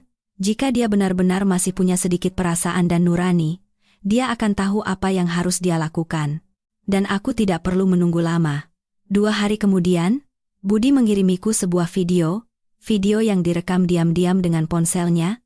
Gambarnya sedikit goyang, tapi suaranya sangat jelas. Dalam video itu, ayah mertua sedang duduk di teras belakang. Bukan dengan teman-teman pemabuknya, melainkan dengan seorang pria asing. Dia sama sekali tidak terlihat seperti orang sakit jiwa. Sebaliknya, dia tertawa senang sambil menghitung selembar uang di tangannya. Terdengar suara ayah mertua, "Ini upahmu. Kerjamu bagus sekali." Surat itu kelihatan asli. Apa mereka tidak curiga? Pria asing itu menyeringai. "Tenang saja, Pak. Ini kan keahlian saya. Stempel palsu, tanda tangan palsu, saya buat semirip aslinya. Dokter biasa pun tidak akan bisa membedakannya. Bapak tinggal pura-pura linglung saja untuk sementara waktu, nanti di pengadilan pasti akan memenangkan Bapak. Rumah itu akan kembali jadi milik Bapak." Bagus. Ayah mertua bertepuk tangan. Kalau urusannya sudah selesai, nanti ku tambah lagi. Menantu kurang ajar itu, berani-beraninya melawanku. Akan ku buat dia tahu rasa. Akan ku hancurkan seluruh keluarganya. Video itu berakhir di sana. Aku memegang ponsel dengan tangan gemetar, membeku di tempat. Kini semuanya jelas. Semuanya adalah sandiwara. Sandiwara kotor dan licik yang dirancang oleh orang yang pernah kupanggil ayah. Tapi mereka tidak tahu, tirai sandiwara itu kini akan kututup sendiri dengan tanganku. Saat cahaya kebenaran bersinar, mereka tidak akan punya tempat lagi untuk lari. Video yang dikirim Budi seperti bom waktu. Video itu melenyapkan sisa keraguan terakhirku. Itu bukan hanya bukti pemalsuan dokumen, tapi juga bukti nyata dari sifat licik dan kejam ayah mertua. Dia bukan hanya bejat, tapi juga manusia yang tidak segan melanggar hukum demi tujuannya. Amarahku mencapai puncaknya. Aku segera mengirim video itu kepada Ibu Chandra. Setelah melihatnya, dia hanya berkata satu kalimat. "Sudah cukup, Bu Maya. Saatnya serangan balik." Rencana kami disusun dengan cermat. Kami tidak akan langsung menyerahkan video ini ke polisi. Itu terlalu mudah, dan hukumannya terlalu ringan bagi mereka. Kami ingin mereka merasakan bagaimana rasanya disudutkan, bagaimana rasanya dibuang oleh seluruh dunia. Sama seperti yang telah mereka lakukan padaku. Sebagai langkah pertama, Ibu Chandra mengirimkan surat somasi resmi atas namaku ke kantor kelurahan, rumah sakit jiwa, dan instansi terkait. Dalam surat itu, Kami menyatakan bahwa kami memiliki bukti bahwa Bapak Prawiro telah memalsukan dokumen kesehatan mental dengan tujuan penipuan dan penggelapan aset. Kami menuntut penyelidikan menyeluruh dari instansi terkait. Kami tidak melampirkan videonya, hanya menyatakan bahwa kami memiliki bukti. Taktik ini bertujuan untuk membuat mereka bingung, tidak tahu persis apa yang kami miliki, sekaligus mendorong pihak berwenang untuk mulai menyelidiki dengan serius. Seperti yang diduga, dalam satu hari, pihak kelurahan kembali mengirim orang ke rumah ayah mertua. Kali ini, sikap mereka sama sekali berbeda. Mereka tidak lagi percaya pada cerita seorang pria tua malang yang ditipu. Mereka menuntut ayah mertua untuk datang ke rumah sakit jiwa keesokan harinya untuk menjalani evaluasi ulang di bawah pengawasan Dewan Medis Independen. Berita ini seperti petir di siang bolong bagi ayah mertua. Dia tidak menyangka tindakan kami akan secepat dan setegas ini. Dia panik. Menurut pesan Budi, malam itu ayah mertua tidak bisa tidur, hanya mondar-mandir di rumah sambil mengumpat. Dia menelepon pria yang memalsukan surat itu, tapi nomornya sudah tidak aktif. Pria itu sudah kabur jauh-jauh. Keesokan paginya, mau tidak mau ayah mertua pergi ke rumah sakit jiwa bersama Budi. Evaluasi berlangsung sepanjang pagi, dan hasilnya seperti tamparan keras di wajahnya, persis seperti yang kami duga. Dewan medis menyimpulkan, pasien atas nama Prawiro secara mental sangat sehat, tidak menunjukkan tanda-tanda gangguan jiwa atau ketidakmampuan bertindak, kemampuan kognitif dan kontrol perilakunya sangat baik. Kesimpulan ini tidak hanya menghancurkan sandiwara canggungnya, tetapi juga mengubah statusnya dari korban menjadi penipu. Berdasarkan somasi kami dan hasil evaluasi ulang, pihak rumah sakit jiwa segera mengumumkan bahwa mereka akan bekerja sama dengan polisi untuk menyelidiki tindakan pemalsuan dokumen dan stempel resmi rumah sakit. Jerat hukum mulai mengencang di lehernya. Langkah kedua dari rencana kami adalah menyerang kehormatan dan harga dirinya. Setelah hasil evaluasi keluar, aku meminta pamanku yang punya banyak kenalan untuk menyebarkan cerita ini secara halus di desa. Paman tidak perlu banyak bicara. Cukup dengan menceritakan fakta objektif bahwa Bapak Prawiro, setelah menindas dan mengusir menantunya, berpura-pura sakit jiwa untuk merebut kembali rumahnya, dan akhirnya ketahuan. Di desa kecil di mana gosip menyebar lebih cepat dari angin, hanya dalam setengah hari semua orang sudah tahu cerita itu.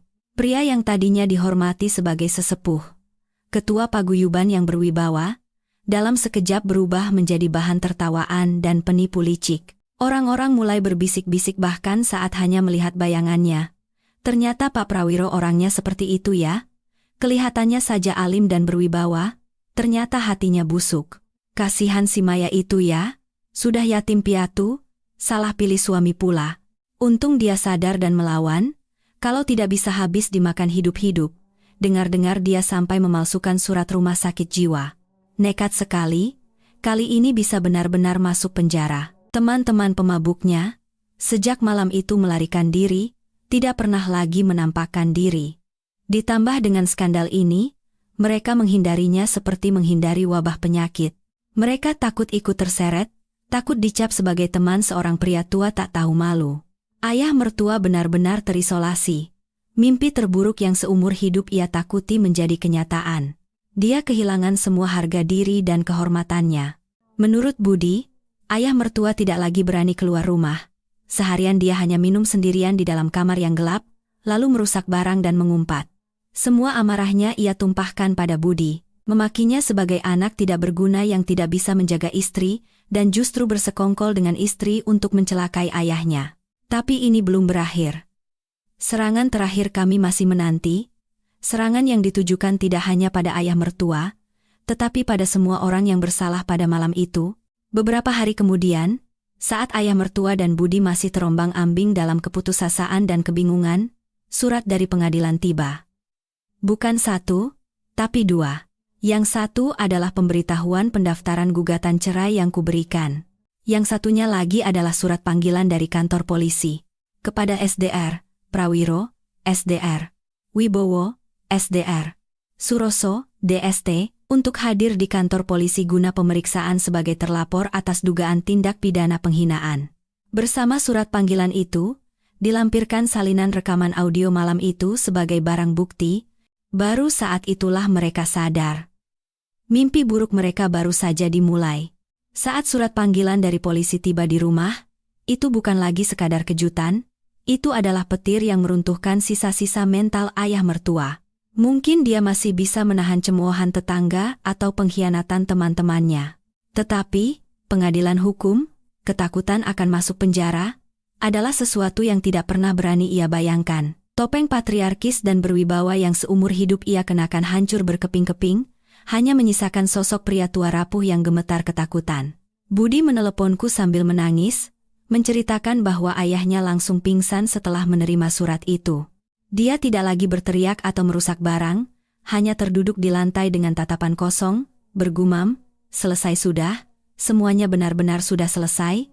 Rekaman audio yang dilampirkan tak ubahnya vonis mati.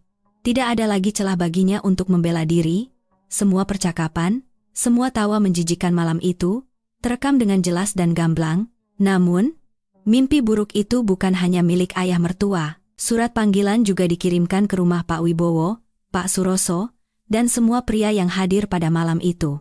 Desa kecil itu kembali gempar. Orang-orang tidak pernah menyangka sebuah acara minum-minum biasa bisa berbuntut menjadi kasus pidana. Pak Wibowo yang buncit, begitu menerima surat panggilan, langsung berlari ke rumah ayah mertua, bukan untuk menghibur atau mencari solusi, dia datang untuk mengumpat dan melampiaskan amarah. "Ini semua gara-gara kamu, gara-gara kamu. Sudah tua tidak tahu diri, rasakan sekarang. Kita semua jadi ikut terseret. Selesaikan sendiri masalahmu, jangan libatkan kami." Pak Suroso dan yang lainnya juga berdatangan. Rumah ayah mertua yang dulu menjadi tempat bersenang-senang kini seperti pasar yang ricuh. Mereka saling menyalahkan, saling menuduh, dan melontarkan berbagai makian kasar.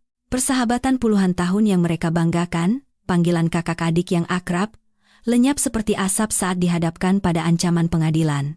Sementara itu, rencana kami berjalan dengan tenang namun efektif. Ibu Chandra memberiku saran yang sangat bijak. Saat ini mereka sedang dalam kondisi panik luar biasa. Ini adalah waktu terbaik bagi kita untuk menawarkan syarat. Memenjarakan mereka belum tentu menjadi tujuan utama. Yang kita butuhkan adalah keadilan dan permintaan maaf yang tulus. Atas saran pengacara, aku mengirimkan surat perjanjian damai untuk pencabutan laporan pidana kepada ayah mertua dan teman-temannya. Isi surat itu jelas.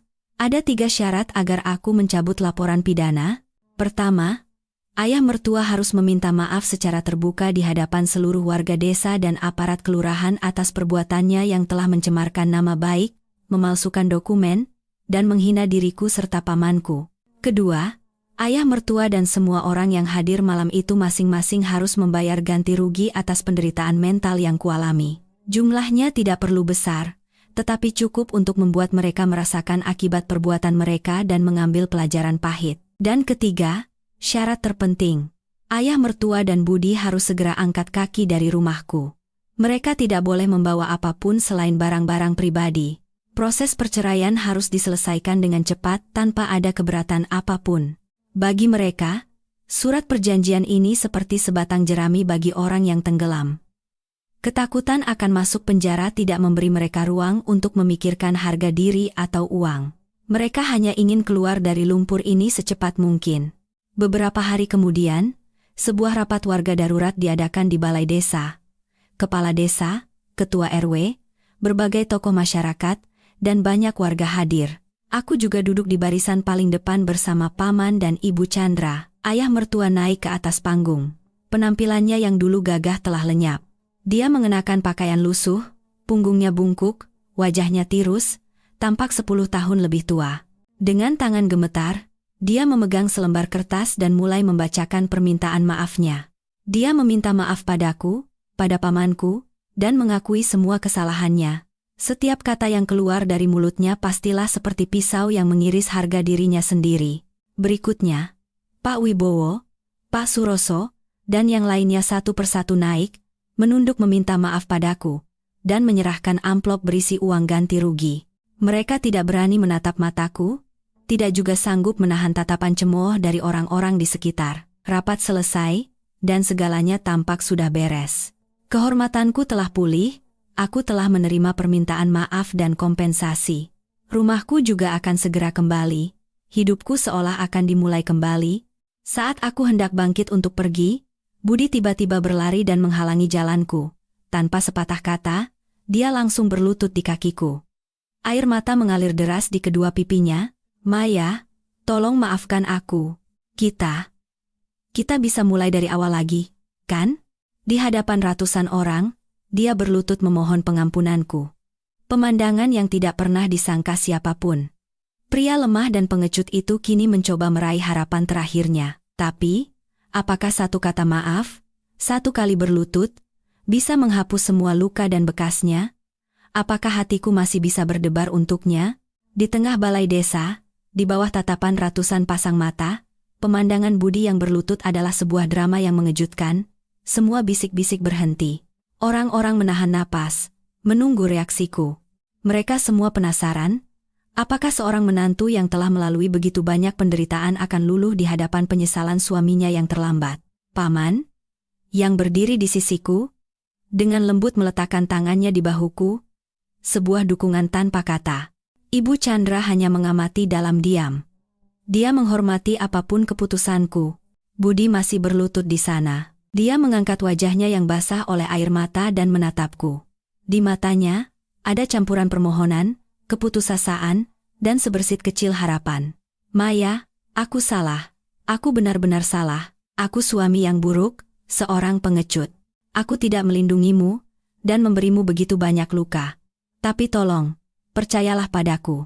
Beberapa hari terakhir ini, hidupku seperti di neraka. Aku sadar, tanpa kamu, hidupku tidak ada artinya. Kita masih saling mencintai, kan? Tolong beri aku satu kesempatan terakhir. Biarkan aku memperbaiki kesalahanku, menebusnya seumur hidupku. Aku akan berubah, aku janji. Aku akan membawamu pergi dari sini. Kita pindah ke Jakarta, memulai hidup baru. Hanya kita berdua. Kata-katanya terdengar tulus dan putus asa. Mungkin wanita lain akan goyah. Tapi bagiku, hatiku telah mati.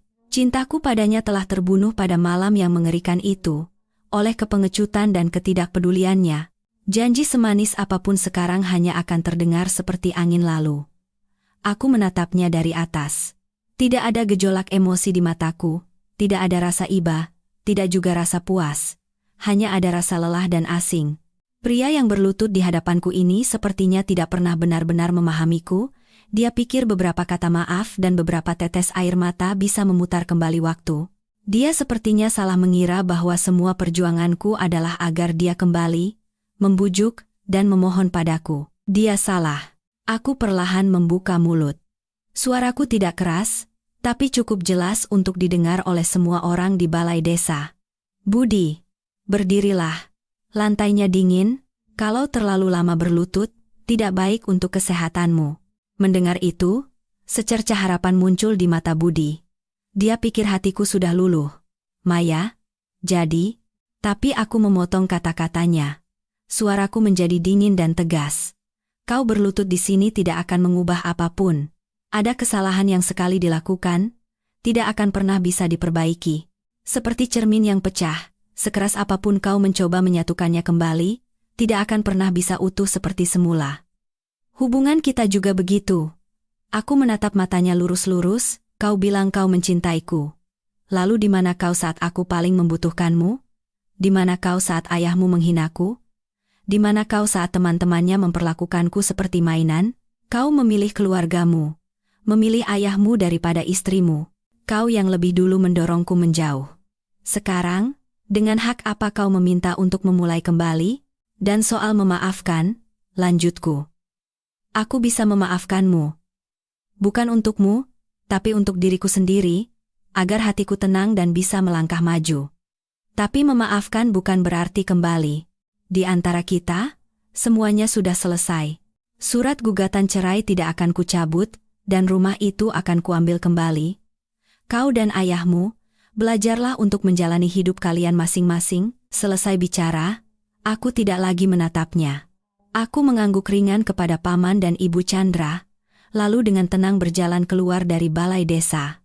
Aku tidak ingin melihatnya hancur. Aku tidak ingin melihat wajahnya yang putus asa lagi. Semuanya sudah cukup. Aku harus pergi untuk menemukan kedamaianku sendiri. Punggungku tegak dan langkahku mantap. Di belakangku, tertinggal keheningan yang mencekam dan seorang pria yang tersungkur di lantai, menangis meraung-raung seperti anak kecil. Beberapa hari kemudian, semua proses selesai dengan cepat. Pengadilan mengabulkan permohonan ceraiku, dan ayah mertua serta Budi diam-diam mengemasi barang-barang mereka dan meninggalkan rumahku. Aku tidak ada di sana saat mereka pergi. Aku tidak ingin melihat pemandangan itu.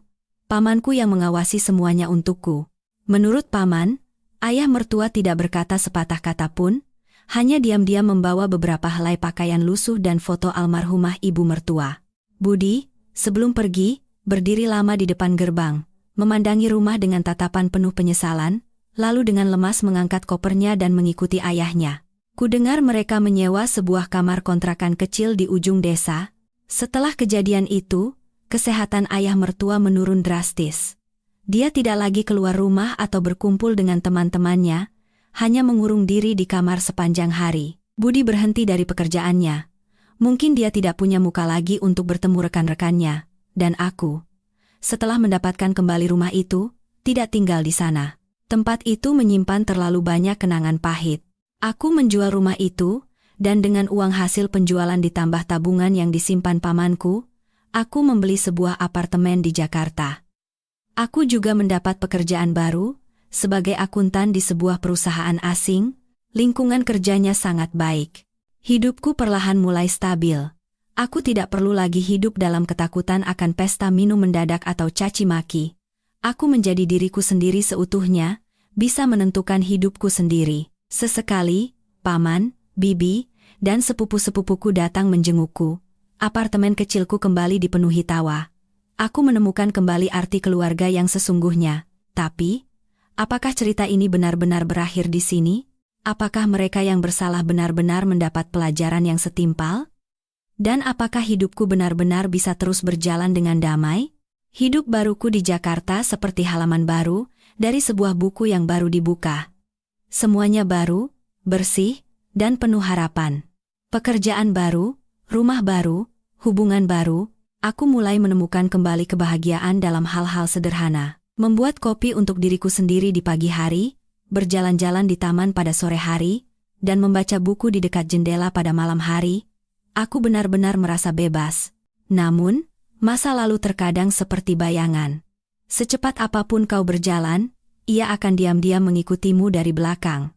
Suatu sore di akhir pekan, saat berbelanja di supermarket, aku tidak sengaja bertemu seorang kenalan lama dari desa, Mbak Ika, yang dulu cukup akrab denganku. Dia sangat senang melihatku dan langsung berlari menghampiri. Ya ampun, Maya, benar ini kamu? Lama sekali tidak bertemu. Wajahmu cerah sekali sekarang, kelihatan lebih bahagia. Aku pun menyapanya dengan gembira. Kami berdiri cukup lama bercerita. Mbak Ika bertanya tentang kehidupan baruku, dan aku bertanya tentang kabar di desa. Saat topik tentang mantan keluarga mertuaku muncul, Mbak Ika menghela napas dan berkata dengan nada prihatin, "Jangan ditanya, Mei. Setelah kejadian itu, keluarga Pak Prawiro hancur lebur. Bapaknya jatuh sakit, kena stroke ringan katanya. Sekarang jalannya susah, bicaranya juga tidak jelas lagi. Seharian hanya duduk di pojokan, diajak bicara pun tidak menyahut. Benar-benar seperti kena tulah. Aku hanya diam mendengarkan. Bukan rasa puas, melainkan perasaan campur aduk yang sulit dijelaskan." Mbak Ika melanjutkan, "Budi juga kasihan. Dia berhenti dari kantornya, lalu cari kerja di mana-mana tidak ada yang mau terima. Gosip buruknya mungkin sudah menyebar. Sekarang dia jadi kuli bangunan di proyek sebelah desa. Setiap hari penuh debu, benar-benar kerja keras. Kalau lihat dia sekarang, sudah tidak ada lagi sisa penampilannya yang dulu rapi dan gagah. Tapi yang lebih menyedihkan," Mbak Ika merendahkan suaranya, "tidak ada yang mau meminjamkan uang. Ayahnya sakit, dia sendiri menganggur, utang menumpuk. Beberapa hari yang lalu katanya dia datang ke rumah Pak Wibowo dan Pak Suroso, teman-teman lama bapaknya, mau pinjam uang. Tahu apa yang mereka lakukan? Bukannya diberi pinjam, malah dimaki-maki. Gara-gara kalian berdua kami jadi malu dan kena denda. Sekarang tidak punya muka datang pinjam uang, lalu diusir. Benar ya, saat susah baru ketahuan sifat asli orang. Cerita Mbak Ika membuatku banyak berpikir. Aku membenci mereka dan ingin mereka membayar harga yang mahal. Dan sekarang, mereka benar-benar sedang membayarnya. Tapi kenapa aku tidak merasa senang? Mungkin karena jauh di lubuk hatiku, aku tidak pernah menginginkan mereka sampai sehancur ini. Yang kuinginkan adalah keadilan dan kehormatan, bukan kehancuran total seorang manusia. Tapi cerita tidak berhenti di situ. Beberapa minggu kemudian, aku menerima telepon dari nomor tak dikenal. Setelah ragu sejenak, aku mengangkatnya. Dari seberang telepon, terdengar suara seorang wanita yang lemah dan asing. "Halo, apa ini dengan Mbak Maya?" "Iya, benar. Ini siapa ya?" Saya istrinya Pak Wibowo, Mbak Maya." Aku membeku. Istri Pak Wibowo.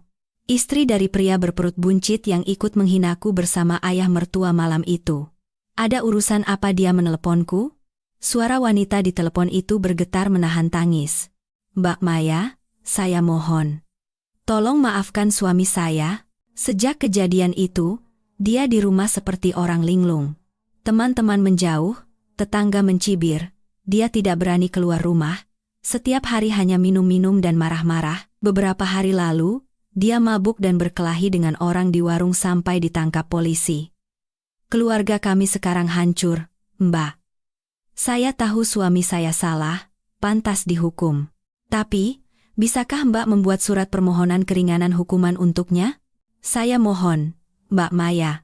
Dia menangis terseduh-seduh di seberang telepon. Aku hanya bisa berdiri diam.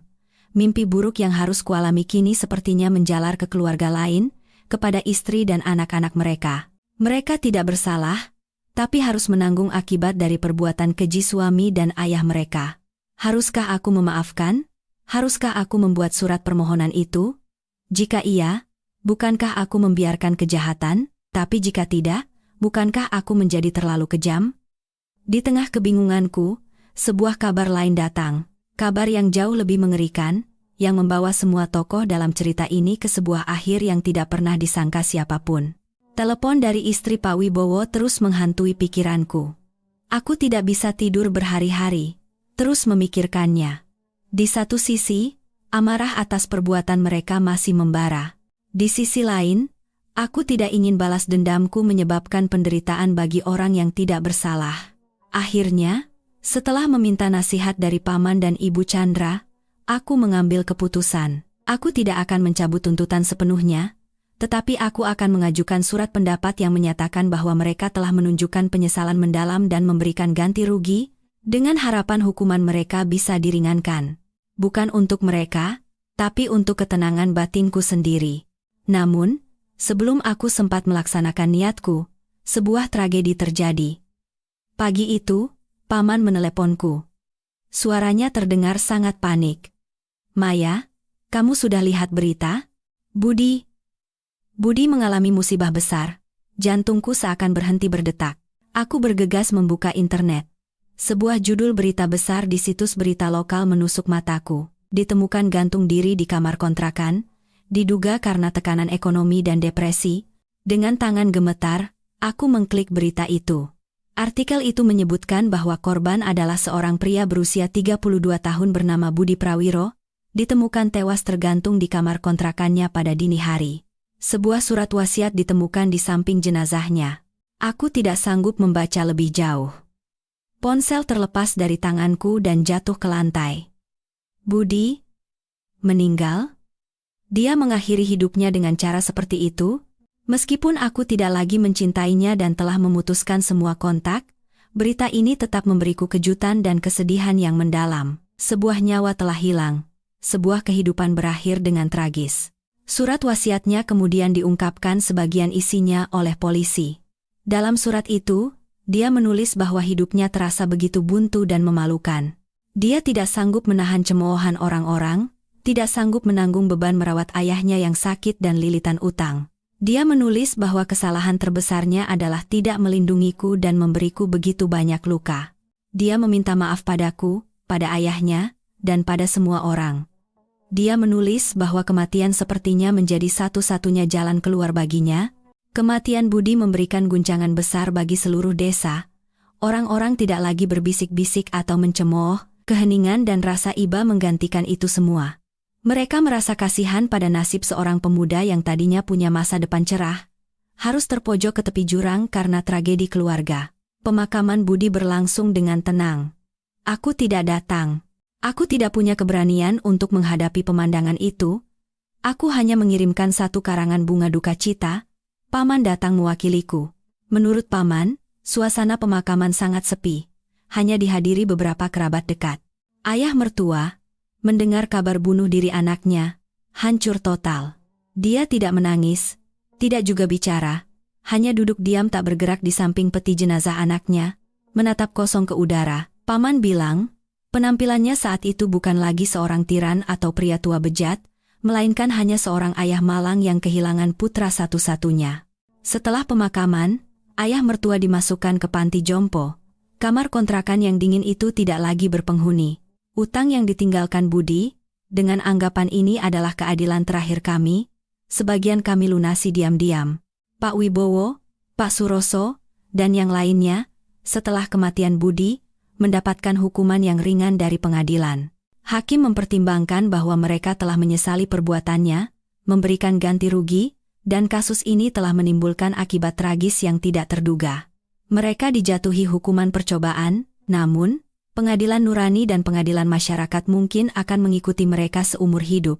Ceritaku akhirnya mencapai akhir yang penuh tragedi dan air mata. Tidak ada pemenang sejati, semua orang kehilangan sesuatu, semua orang membayar harga yang terlalu mahal. Aku memenangkan pertarungan hukum, mendapatkan kembali kehormatan dan hartaku, tapi aku kehilangan orang yang pernah kucintai. Dan di hatiku, tertinggal bekas luka yang tidak akan pernah bisa terhapus. Aku bertanya pada diriku sendiri, jika malam itu Budi punya keberanian untuk membelaku, jika malam itu ayah mertua tahu batasannya, jika malam itu aku memilih cara yang lebih lembut, apakah tragedi ini tidak akan terjadi? Tapi dalam hidup, tidak ada jika. Apa yang sudah terjadi, terjadilah, dan kita harus menerimanya dan terus melangkah maju. Dan saat itulah aku sadar, semanis apapun kelihatannya, balas dendam tidak akan pernah membawa kebahagiaan sejati.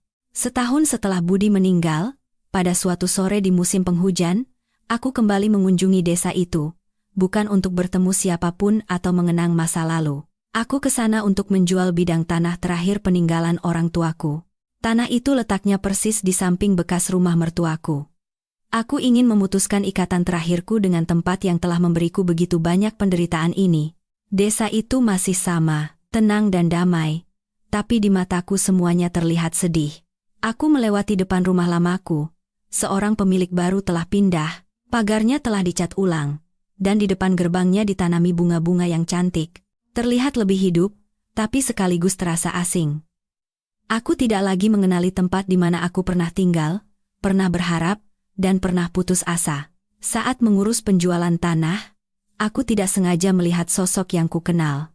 Ayah mertua. Dia duduk di kursi roda di sudut sebuah panti jompo yang terletak persis di seberang tanah yang akan kujual. Seorang perawat muda sedang menyuapinya.